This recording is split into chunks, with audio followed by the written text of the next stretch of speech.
बिस्मिल्लाहिर्रहमानिर्रहीम अस्सलाम वालेकुम। एमडी कैट के इलेक्ट्रिक पोटेंशियल के टॉपिक के एमसीक्यूज़ को हम अभी डिस्कस करेंगे। बच्चों, आप लोगों ने एमसीक्यूज़ को बहुत ध्यान से गौर से अच्छे तरीके से सुनना है। कहते हैं जी electron volt is the unit of. बच्चों, इलेक्ट्रॉन वोल्ट आपको पता है ये एनर्जी का यूनिट है। और कौन सी एनर्जी? इलेक्ट्रिकल एनर्जी का यूनिट है। सिंपल सी बात है। और वैसे भी देखें, जो 1 इलेक्ट्रॉन वोल्ट होता है 1.6 इंटू 10⁻⁻19 जूल के बराबर होता है। तो यहां से हमें क्लियर हो गया कि ये इलेक्ट्रॉन वोल्ट का जो आंसर है वो जूल में आ रहा है, तो it is energy. So alpha option is your answer. Next बच्चों, इलेक्ट्रॉन वोल्ट फिर दोबारा कहता है इज द यूनिट ऑफ। तो बच्चों दोबारा वही आ गया है, एनर्जी का यूनिट है ये। अच्छा जी, 1.5 इलेक्ट्रॉन वोल्ट वी हैव। देखें 1 इलेक्ट्रॉन वोल्ट है 1.6 इंटू 10⁻⁻19 जूल। तो जब आप इसको हाफ करेंगे तो 2 पे डिवाइड करेंगे, तो बच्चों जब 2 पे डिवाइड करेंगे तो हमारा आंसर आ जाएगा 0.8 इंटू 10⁻⁻19 joule. Charlie option is your answer. Next कहता है while moving a charge from point C to A the rate of change of potential with respect to distance. पहली बात, rate of change of potential with respect to distance, इसकी जो magnitude होती है it is equal to electric field strength. ये electric field strength की magnitude के बराबर होती है। यानी हम पढ़ते हैं टाइम, ये अपना maximum change in potential with respect to distance is called potential gradient. और नेगेटिव ऑफ पोटेंशियल ग्रेडियंट आपने पढ़ा था कि इलेक्ट्रिक इंटेंसिटी के बराबर होता है। तो बेसिकली जब आप सी से ए की तरफ आएंगे बच्चों, ठीक है, दो चार्जेस है, ये देखें, ये एक जो चार्ज है पॉजिटिव 2 माइक्रोकूलम का और दूसरा है नेगेटिव 2 माइक्रोकूलम का। तो अब दोनों के दरमियान में जो इलेक्ट्रिक फील्ड होगी पॉजिटिव टू नेगेटिव, आपको पता है इलेक्ट्रिक फील्ड की डायरेक्शन होती है, वो यूनिफॉर्म इलेक्ट्रिक फील्ड होगी। तो rate of change of potential जो होगा वो क्या होगा? वो यूनिफॉर्म होगा, क्योंकि इलेक्ट्रिक फील्ड यूनिफॉर्म होगी। तो बच्चों इसका मतलब है कि इधर इस लाइन के ऊपर इलेक्ट्रिक फील्ड बच्चों एक जैसी ही रहेगी हर जगह पर। तो आपके एमसीक्यू का आंसर है डेल्टा। बच्चों इसके बाद नेक्स्ट एमसीक्यू कहता है विच of the following graph shows increasing electric intensity. बच्चों इंक्रीजिंग इलेक्ट्रिक इंटेंसिटी को कौन शो कर रहा है?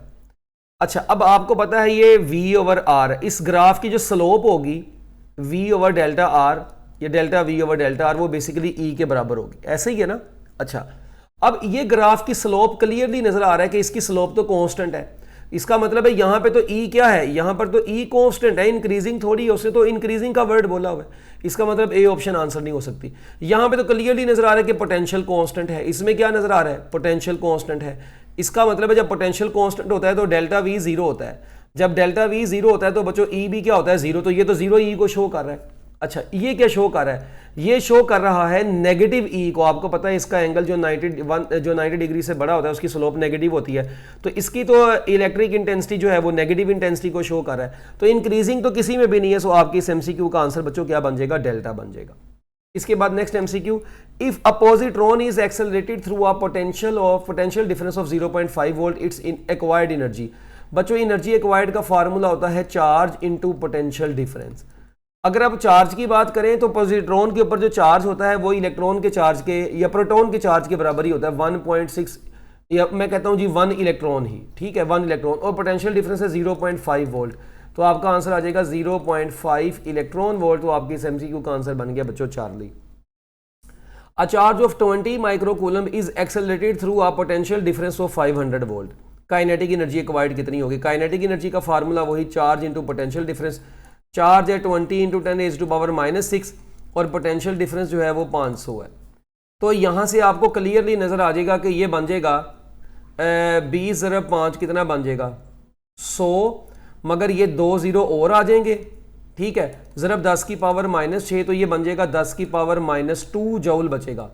तो 10 की पावर -2 जूल जो होती है बच्चों वो किसके बराबर होगी?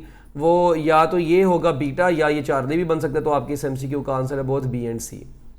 फिर the slope of the graph, ये मैंने आपको अभी बताया, ये जरा वर्ड पे गौर कीजिएगा। यहां पर y एक्सिस पर डेल्टा R है, x एक्सिस पर डेल्टा V है। तो delta R over delta V जो होगा वो 1/E होगा। और इलेक्ट्रिक इंटेंसिटी का यूनिट आपको पता है न्यूटन डिवाइडेड बाय कूलम्ब होता है, तो ये बेसिकली था कूलम्ब। तो देखें ये इलेक्ट्रिक इंटेंसिटी का होता है न्यूटन पर कूलम्ब, तो ये बन जाएगा कूलम्ब पर न्यूटन। तो बच्चों आपकी इस MCQ का आंसर है चार्ली।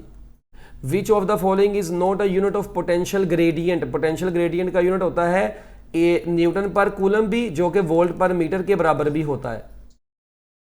तो उसने कहा कौन सा यूनिट नहीं है। तो बच्चों अब देखें, अच्छा अब ये अगर आप थोड़ा गौर से देखें इसको, मैं अगर यूनिट इसको लिखना चाहूँ न्यूटन पर कूलम्ब को मजीद बेस यूनिट में, तो न्यूटन की जगह पर किलोग्राम मीटर S की पावर -2 और C ऊपर आएगा तो C-1, ये भी तो बन सकता है, ये भी बन सकता है, ये भी, मगर न्यूटन कूलम्ब किसी भी सूरत में नहीं बनेगा। That is your answer. Relation between E and delta V अभी बताया, E is equal to minus delta V over delta R, beta option. Earth potential is consider to be at zero level. बच्चों जमीन का potential zero consider होता है, ये याद रखें। Potential gradient between two charged particles having separation of distance दे दिया गया है, पोटेंशियल डिफरेंस दे दिया गया। पोटेंशियल ग्रेडियंट होता है, पोटेंशियल ग्रेडियंट बेसिकली E होता है। E इज इक्वल टू आपको दे दिया गया है, अब आपको पता है E इज इक्वल टू होता है VD। क्या फार्मूला होता है? E is equal to VD। V है 28 और जो D है वो 0.5 डिवाइडेड बाई 100 है, सेंटीमीटर में है ना। तो बच्चों जब आप इसको कैलकुलेट करेंगे तो ये 28 डिवाइडेड बाय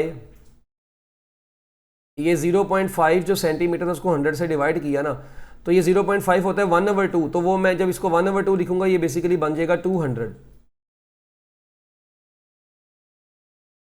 ठीक है, अब यहां पर आप लोगों ने क्या काम करना है,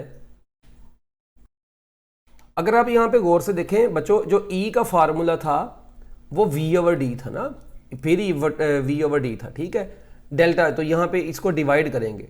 तो बच्चों जब आप इसको डिवाइड कर रहे होंगे तो बेसिकली 0.5 सेंटीमीटर जो है, ये देखें ये 28 और 0.5 सेंटीमीटर आपको पता है, जब 0.5 को बच्चों हम मजीद 100 से डिवाइड कर देंगे तो 0.005 बनेगा ना, ये तो ये 0.005 है। तो 28 को बच्चों जब हम इससे डिवाइड कर देते हैं तो हमारा जो आंसर आएगा वो बच्चों आ जाएगा 5600। कितना आंसर आता है अगर आप यहां पे इसको कैलकुलेट कर रहे हैं, देखें ना ये, तो ये आ जाएगा 5600 और यूनिट आपको पता है न्यूटन पर कूलम्ब होता है, ये नहीं था। देखिए दोबारा सुन लें, E का फार्मूला क्या होता है? V/D। ठीक है, उसने वैसे भी आपसे क्या पूछा है? Potential gradient. पोटेंशियल ग्रेडियंट क्या होता है? Potential difference divided by distance. तो चुप करके आप 28 को किससे डिवाइड करें? चुप करके 28 को आप 0.5 से डिवाइड करें। ठीक है, आपके पास आंसर आता है 56। ठीक है, मगर वो D जो है वो डिनोमिनेटर में सेंटी में है ना, तो ऊपर जब वो सेंटी नीचे 10 की पावर -2 होगा तो ऊपर आके बच्चों वो मल्टीप्लाई होगा, तो इसका आंसर क्या बन जाएगा? 5600 न्यूटन पर कूलम। तो आपकी इस MCQ का आंसर बच्चों बन गया beta. Next, the electric field strength eight point A in the diagram shown is. बच्चों A पॉइंट के ऊपर इलेक्ट्रिक इंटेंसिटी कितनी होगी? वही E is equal to V/D होता है। ठीक है, तो जब आप यहां पे V की वैल्यू हमारे पास 120 है और जो D है वो हमारे पास 5 है। ठीक है, और उसके बाद बच्चों आपने क्या काम करना है, ये देखें, E is equal to V/D है ना।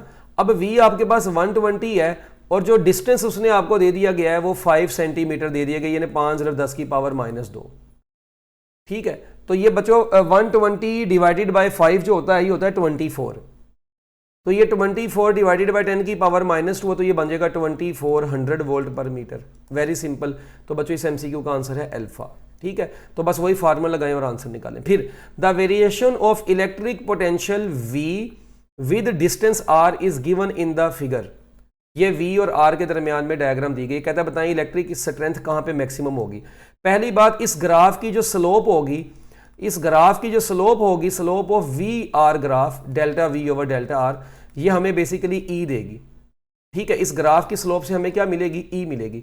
तो अगर आप देखें अब इस पॉइंट पर स्लोप जो है उसने कहा है कि मैक्सिमम कहां पर मिलेगी। तो बच्चों अगर आप देखें इस पॉइंट पर तकरीबन ये 45 डिग्री का एंगल बन रहा है, इस पॉइंट पर ये तकरीबन 0 डिग्री बन रही है, इस पॉइंट पर तकरीबन अगर हम ड्रॉ करेंगे तो ये 45 डिग्री से भी ज्यादा एंगल आएगा। तो इसका मतलब है कि स्लोप जहां पर सबसे ज्यादा आनी है वो पॉइंट B होना है। तो बच्चों स्लोप जहां पर मैक्सिमम है, ये मैंने आपको वेलोसिटी टाइम ग्राफ में भी बताया हुआ बड़ी डिटेल में, तो जहां पर स्लोप मैक्सिमम होगी वहां पे E मैक्सिमम होगा। B पॉइंट पर स्लोप सबसे ज्यादा है, so your answer is beta.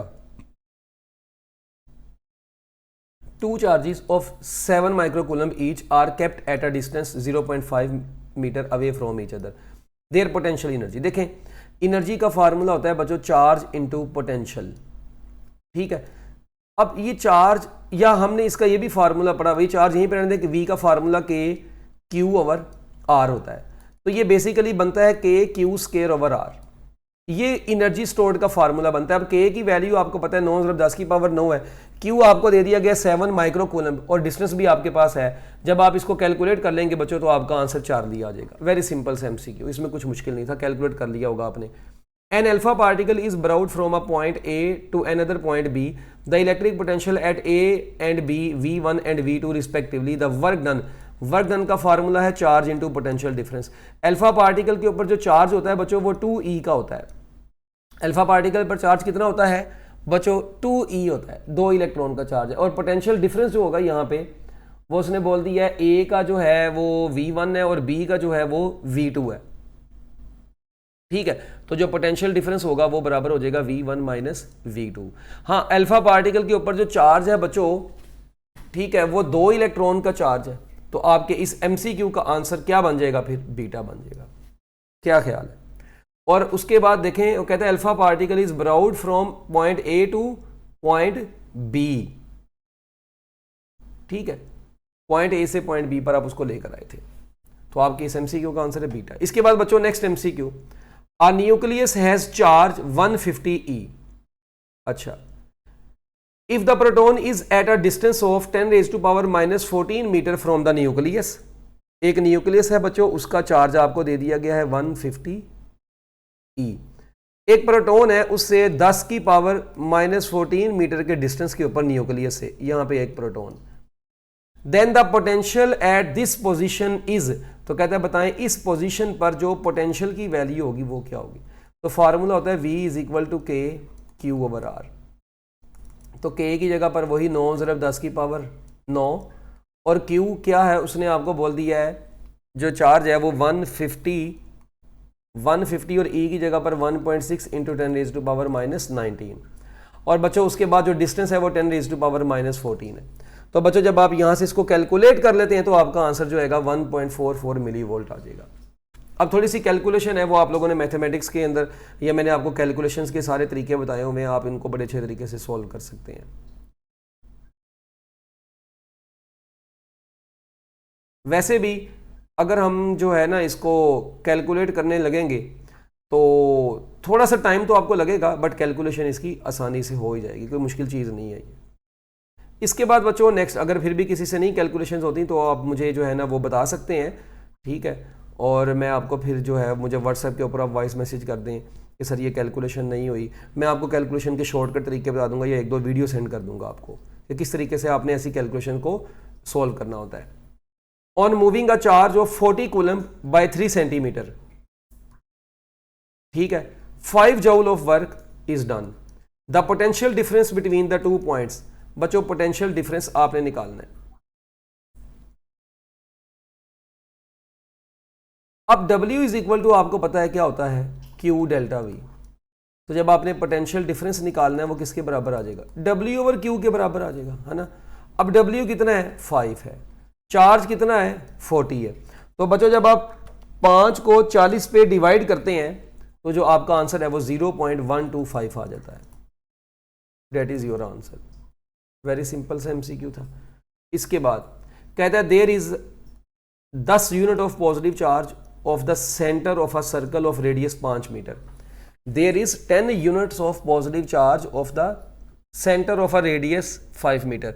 The work done in moving 2 unit charge around the circle once. बच्चों पहली बात, 10 units of positive charge of the centre of a circle of radius 5 metre. The work done in moving 2 unit of charge around the circle. पहली बात है circle की बात होगी, वो इक्वी पोटेंशियल सरफेस बन जाएगी। कौन सी सरफेस बन जानी है, इक्वी पोटेंशियल सरफेस के ऊपर जो बच्चों याद रखेगा वर्क डन होता है वो वैसे ही जीरो होता है, क्योंकि इक्वी पोटेंशियल सरफेस के ऊपर पोटेंशियल तो कांस्टेंट होता है, मगर पोटेंशियल डिफरेंस क्या होता है, जीरो। पोटेंशियल डिफरेंस जीरो होने की वजह से वर्क डन क्या होता है बच्चों, जीरो। तो आपके इस MCQ का आंसर है अल्फा। उसके बाद which points in the uniform electric field between the plates of the capacitor shown in the diagram lie on the same potential. बच्चों सेम पोटेंशियल के ऊपर कौन लाई करेगा? जिनकी पोजीशन सेम होगी। देखें पहली बात, अब देखें 2 और 3 का लेवल सेम है। अच्छा 5 का लेवल ये है, 4 का लेवल ये है, 1 का लेवल ये है। तो जिनका पोटेंशियल सेम है वो सिर्फ और सिर्फ आपको 2 और 3 वाले पॉइंट्स नजर आ रहे हैं जो इलेक्ट्रिक फील्ड में सेम डिस्टेंस के ऊपर है एक प्लेट से, दोनों प्लेटों से। तो बच्चों इसका आंसर है 2 और 3। उसके बाद what will be the force on the charge Q node shown in the diagram. कहता है इस चार्ज क्यू नोड के ऊपर कितनी फोर्स लगेगी। अब आपको फार्मूला पता है F इज इक्वल टू होता है QE, ठीक है। अब Q यहीं पर, ये Q नोड यहीं पे रहने दे, और E जो होता है ये delta V over delta R होता है, ये भी आपको पता है क्या होता है बच्चों, delta V over delta R। अब डेल्टा V पोटेंशियल डिफरेंस होगा, Q है 1 माइक्रोकूलम यानी 10 की पावर -6। पोटेंशियल डिफरेंस जो होगा वो दोनों प्लेटों के दरमियान में 2 माइनस 2 वो हो जाएगा 4 वोल्ट, और जो डिस्टेंस है वो 1 × 10⁻² है। तो ऊपर बच गया 4 × 10 की पावर -6 और ये -2 ऊपर जाके +2 हो जाएगा, तो आंसर आ जाएगा 4 × 10 की पावर -4 न्यूटन। तो आपके इस MCQ का आंसर बच्चों बन जाएगा beta. Very simple. The electric potential at a point 3.2 centimetre away from the positron, वही बात V is equal to K Q over R लगाएं। पॉजिट्रॉन का चार्ज प्रोटॉन के चार्ज की इक्वल होता है, डिस्टेंस आपको दिया हुआ, जब आप कैलकुलेट करेंगे 4 दिया आंसर आ जाएगा। The potential gradient in an electric field region between 2 charged parallel plates represents. कहता है the potential gradient in an electric field, जो पोटेंशियल ग्रेडियंट होता है वो किसके बराबर होता है, स्ट्रेंथ ऑफ इलेक्ट्रिक फील्ड के बराबर होता है बीटा। उसका फार्मूला ये है, a 60 coulomb charge experiences a force of 700 newton when moved between 2 points separated by a distance of, charge दे दिया है, फोर्स दे दी है, डिस्टेंस दे दिया है यूनिफॉर्म इलेक्ट्रिक फील्ड में। द पोटेंशियल डिफरेंस, आपने पोटेंशियल डिफरेंस निकालना है। तो पोटेंशियल डिफरेंस का फार्मूला होगा बच्चों ED, और E आपको पता है ये होता है F ओवर Q, और ये D यहीं पे रहने दें। अब बच्चों F की जो वैल्यू आपको दे दी गई है वो 700 है, और जो Q है वो आपके पास 60 है, और जो D है बच्चों ये 2/100 होगा, ठीक है, 2/100 होगा। ये 2 0 इससे कट जाएंगे, ठीक है, तो आपके पास बन जाएगा 14 डिवाइडेड बाय 60। तो बच्चों जब आप इसको कैलकुलेट कर लेते हैं, 14 डिवाइडेड बाय 60 को जब आपने कैलकुलेट करना है तो आपका आंसर 0.233 वगैरह के करीब आएगा ना, ये बन जाता है 0.233 के करीब। तो बच्चों मैं इसको लिख सकता हूँ 23.3 × 10⁻² भी लिख सकता हूँ। तो आपके इस MCQ का आंसर हो जाएगा बच्चों बीटा। इसके बाद next MCQ, a cloud is at a potential of 3 × 10⁻² volt with respect to the ground. A charge of 6 coulomb is transferred in a lightning stroke between the cloud and the earth. The energy dissipated will be, कोई मसला नहीं है, energy का formula यार charge into potential difference. Charge भी है, potential difference भी है, 6 थी 18, 18 × 10 की पावर 2 जूल आपका आंसर है, simple. Next, an electron travelling in a region of electrostatic potential V1 passes into a region of higher potential V2, then the change in its kinetic energy is proportional to, जारी बात है kinetic energy का change होगा वो potential difference के change के directly proportional होगा। Kinetic energy is directly proportional to potential difference. तो पोटेंशियल डिफरेंस जो होगा वो high potential minus low potential होगा, V2 माइनस V1 के प्रोपोर्शनल होगा, डेल्टा आंसर है। कहता है ये डायग्राम आपको दिखा दी गई है जिसमें पॉइंट्स A, B और C हैं, यूनिफॉर्म इलेक्ट्रिक फील्ड है E। The line AB is perpendicular to BC, नजर आ रहा है कि AB जो है वो ये AB लाइन ये BC लाइन के क्या है, परपेंडिकुलर है, 90 डिग्री के एंगल पर है। और जबकि BC जो है ये इलेक्ट्रिक फील्ड के क्या है, ये इलेक्ट्रिक फील्ड इस डायरेक्शन में जा रही है, इलेक्ट्रिक फील्ड के पैरेलल है। बताएं VA, VB और VC के बारे में आप क्या कह सकते हैं। पहली बात तो बच्चों देखें जो B और C है इनका लेवल क्या है, सेम, इसका मतलब है, मगर जरा गौर से देखें ये लेवल नहीं यहां पे, क्योंकि कौन सा अपर प्लेट और लोअर प्लेट है, यहां पे ऐसे है, ये पॉजिटिव इस वक्त है प्लेट और ये नेगेटिव है। तो इस वक्त अगर मैं इलेक्ट्रिक फील्ड में देखूं तो A और B ऐसे पॉइंट्स हैं जिनका लेवल जो है A और B का वो सेम है। इसका मतलब जो पोटेंशियल A पर होगा वही पोटेंशियल B पर होगा। हाँ, मगर अब आप गौर से देखें जो C पॉइंट है वो B से दूर है। तो आपको पता है in the direction of electric field potential decreases. ये लाइन याद रखें, हम जैसे जैसे इलेक्ट्रिक फील्ड की डायरेक्शन में आते जाते हैं, इलेक्ट्रिक फील्ड की डायरेक्शन में पोटेंशियल की वैल्यू अगर सपोज करें ज्यादा थी तो वो क्या होती जाती है बच्चों, कम होती जाती है, कम होती जाती है, कम होती जाती है। तो पोटेंशियल डिक्रीज करता है। तो अगर इस पॉइंट पर सपोज करें 15 वोल्ट होगा तो यहाँ पे पहुंचते पहुंचते डिक्रीज ही हो गया होगा। तो इसका मतलब है कि VA और VB तो इक्वल होंगे, मगर VB जो होगा वो VC से क्या होगा, बड़ा होगा। तो बच्चों आपके इस MCQ का आंसर है ब्रावो। फिर a metal sphere having positive charge placed exactly in contact with the ground is at. तो बच्चों अगर वो ग्राउंड के साथ अटैच कर दिया, अर्थ का पोटेंशियल जीरो होता है, तो इसका भी पोटेंशियल क्या हो जाएगा, जीरो हो जाएगा। चार्ली आंसर है। The potential gradient between the two charge particles having separation of 10 centimetre and potential difference of 40 volt. तो 40 को 10 सेंटीमीटर से डिवाइड करवाएं बच्चों, 4000 न्यूटन पर कूलम आ जाएगा। दो चार्जेस हैं, कहते हैं 100 माइक्रो कूलम के हैं और 2 मीटर के डिस्टेंस के ऊपर पड़े हैं। तो पोटेंशियल एनर्जी, वही बात बच्चों, potential energy is equal to K Q square over R. तो जब यहां से आप कैलकुलेट कर लेंगे तो बच्चों आपके पास आंसर आ जाएगा Charlie. Next, which of the following is true, V is equal to K Q over R. ये ट्रू होता है, चार्ली ऑप्शन आंसर है। एक चार्ज है, ये डिस्टेंस दे दिया गया है, वर्क डन दे दिया गया है, पोटेंशियल डिफरेंस निकालना है। ऐसे सवाल बच्चों आप मुझे बताओ, वही पोटेंशियल डिफरेंस होता है W ओवर क्यू। तो 2/12, तो बच्चों आपका जो आंसर आ जाएगा वो आ जाएगा 0.16 वोल्ट। खत्म। There is 200 units of negative charge at the centre of a circle of radius 2 metre. The work done in moving a unit moving 6 unit of the charge around the circle. वही बात है कि potential surface पर work done 0 होता है। The electric potential at a point 1 centimetre away from the electron, V is equal to 9 ज़रब 10 की power 9 और Q जो होगा 1.6 इंटू 10 रेज़ टू पावर -19 होगा और divided by 1 into 10 raise to power -2 होगा। कैलकुलेट कर लो बच्चों, आंसर आ जाएगा बीटा। 40 कूलम का चार्ज है, 20 न्यूटन की फोर्स है, 1 मीटर का डिस्टेंस है, पोटेंशियल डिफरेंस वही V is equal to ED और E जो होता है आपको पता है ये F ओवर Q होता है और साथ में D यहीं पे रहने दें तो आपके इस MCQ का आंसर चार्ली आ जाएगा। पहले भी ऐसा किया है। पोटेंशियल बोला है बच्चों 6000 volt respect to the ground और 20 कूलम चार्ज है। तो कहता है बताइए एनर्जी डिसिपेटेड कितनी होगी। जस्ट एनर्जी डिसिपेट का फार्मूला होगा चार्ज इंटू पोटेंशियल, दोनों को मल्टीप्लाई करवा दें तो आपका आंसर बच्चों 120 किलो जूल आ जाएगा। उसके बाद एक पार्टिकल है, कहता है उसके ऊपर चार्ज जो है वो 1 माइक्रो मिली कूलम का है and is in a vertical uniform electric field. एक पार्टिकल है, उसका चार्ज है 1 मिली कूलम और वो वर्टिकल यूनिफॉर्म इलेक्ट्रिक फील्ड में है। यानी कि अगर मैं इलेक्ट्रिक फील्ड बनाना चाहता हूं, ये वर्टिकल यूनिफॉर्म इलेक्ट्रिक फील्ड में है ये चार्ज एक, ठीक है ओके। उसके बाद ये चार्ज हम यहां पर शो कर देते हैं 1 मिली कूलम का। अच्छा, फिर कहता है an electric force of 4 newton metre X upward on the particle. पहली बात चार्ज था पॉजिटिव, इसके ऊपर फोर्स ऊपर को लग रही है। इट इज अंडरस्टूड कि नीचे वाली प्लेट पॉजिटिव है, ऊपर वाली नेगेटिव है और अब इसको इलेक्ट्रिक फोर्स ऊपर को लग रही है, ठीक है। इलेक्ट्रिक फोर्स की डायरेक्शन भी इलेक्ट्रिक फील्ड की डायरेक्शन में है, अपवर्ड है, ठीक है। What is the potential gradient in that region. By potential gradient होता है बेसिकली आपको पता E के बराबर। तो E इज इक्वल टू आपको पता है क्या होता है, E इज इक्वल टू होता है electric force over Q note. तो बच्चों देखें E इज इक्वल टू आ जाएगा, इलेक्ट्रिक फोर्स कितनी है 4 ज़रब 10 की पावर -3 और Q है 1 इंटू 10 रेज़ टू पावर -3।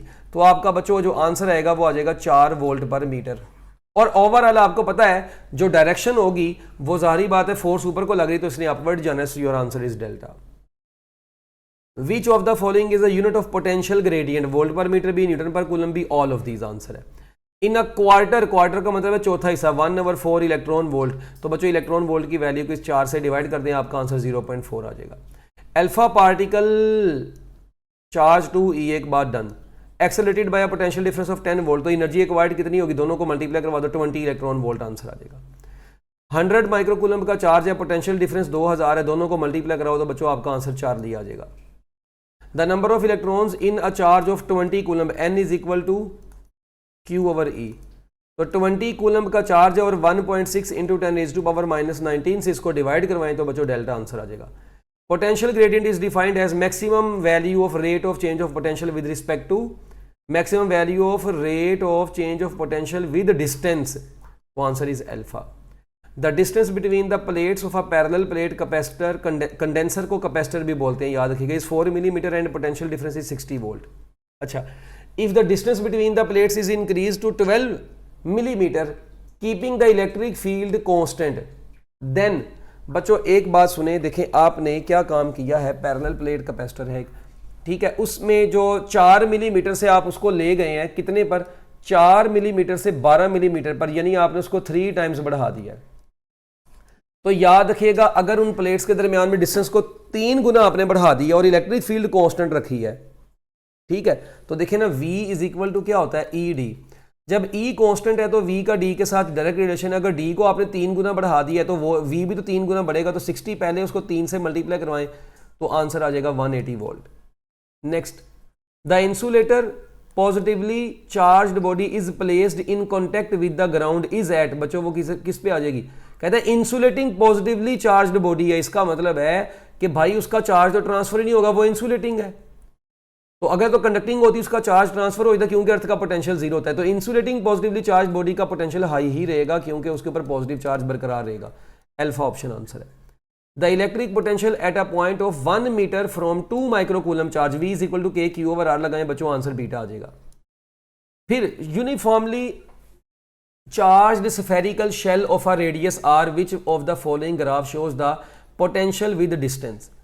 बच्चों अब इसके लिए लेक्चर्स के अंदर मैंने आपको बड़ी डिटेल में ये बात बताई हुई है कि अगर हमारे पास ये एक होलो चार्ज स्फीयर है तो याद रखें होलो चार्ज्ड स्फीयर के अंदर हर पॉइंट पर इलेक्ट्रिक इंटेंसिटी जीरो होती है, पोटेंशियल डिफरेंस जीरो होता है, मगर जो पोटेंशियल है वो कांस्टेंट होता है। तो याद रखिएगा इनसाइड का जो पोटेंशियल होता है वो जीरो नहीं होता, बल्कि जो सरफेस का पोटेंशियल और इनसाइड का पोटेंशियल है वो सेम होते हैं और ये दोनों मैक्सिमम होते हैं। तो अगर मैं होलो चार्ज स्फीयर के अंदर किसी भी पॉइंट के ऊपर पोटेंशियल देखूंगा, किसी भी पॉइंट के ऊपर, तो हर जगह पर पोटेंशियल कांस्टेंट आएगा और जो पोटेंशियल सरफेस का हुआ करेगा वही पोटेंशियल अंदर भी हुआ करेगा।